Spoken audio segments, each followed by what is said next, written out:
Blaring sirens, cities gone dark, closed schools and colleges, flight cancellations and reschedulings, public places emptying out. We just had a glimpse of what a potential war looks like. While there has been a ceasefire announcement, India Pak conflict is far from over. The tensions are still simmering, and the geopolitical scenario in the last few years suggests that things like this can stretch longer than expected and can affect far more than just two countries. Before anything else, let us pause and acknowledge that at the heart of every conflict are people, innocent civilians, families, and soldiers, all caught in the circumstances they didn't ask for. The loss of human lives is devastating. And while we are talking about markets and sectors here, it is important not to lose the sight of the real cost of war. That said, we also need to talk about how this kind of situation affects us financially because whether you are an investor, a business owner, or just someone trying to make sense of your savings, events like these ripple through everything.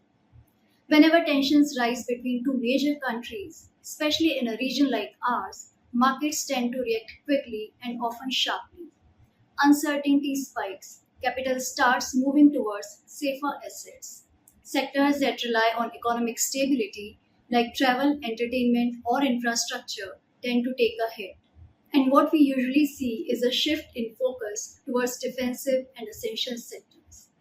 So, instead of chasing momentum or selling in panic, this might be the time to look forward towards sectors that offer a little more resilience. Traditionally, that includes sectors like FMCG, that is everyday essentials, and pharma. No matter what happens, people still need medicines and daily use products. But there is one more sector that is becoming increasingly relevant, especially in today's world: defense. For the longest time, defense was seen as a niche or cyclical play. It relied heavily on government orders, and there was always a question of timing and budgets. But the last few years have shifted that perception.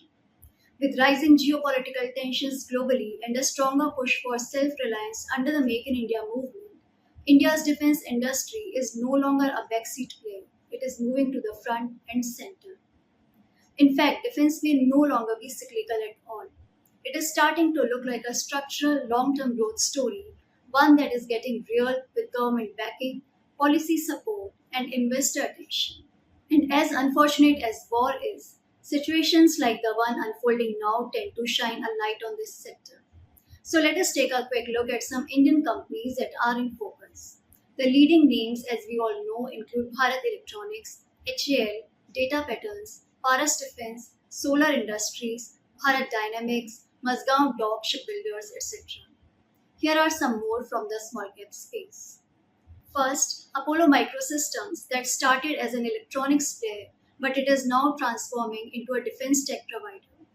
It is working on precision guided munitions, autonomous weapon systems, warheads, and it has recently acquired a major explosives company that gives it an end to end capability across the value chain.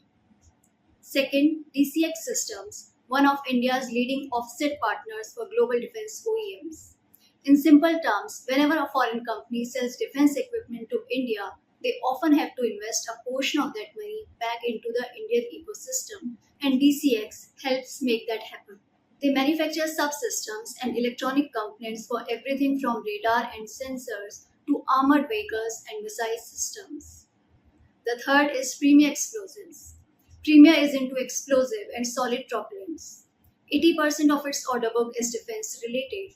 It is actively involved in key missile programs like BrahMos and Agni, and it supplies crucial materials which are used in propulsion and arming systems. And then there is Estar Microwave, more of a tech play. Estar builds the microwave and radio frequency subsystems which are used in radars and communication systems, which are absolutely critical for modern warfare and surveillance. Without these, missiles and fighter jets do not talk to each other. Then we have Zen Technologies that focuses on combat training simulators and anti-drone solutions. It is working closely with Indian forces and even state police to provide training tools and counter drone tech. It recently raised capital to expand operations and fund strategic acquisitions. Last but not the least is Aventel. Aventel has created many unique products and solutions for Indian defense services and related organizations. In its early years, the company made different parts which were used in radios. Since the early 2000s, Aventel has started offering complete system solutions in four main areas: satellite communication, high frequency communications, electronic warfare, and radar systems. At present, the company is working on expanding its products. It is developing advanced technologies like software defined radios that follow SCA or software communication architecture, powerful HF systems, air defense radars, and small satellites. With the defense becoming top priority, words like missiles, drones, radars are no longer confined to military briefings. They are increasingly becoming part of investor communications and conversations that may feel strange and even a little uncomfortable, but it reflects the world that we live in today. So do keep these talks on your radar. Now, once again, this is not an investment advice. This is about staying informed and understanding where the winds are shifting. Do press the like button if you found this information useful. Let me know your feedback in the comment section. Thank you for watching.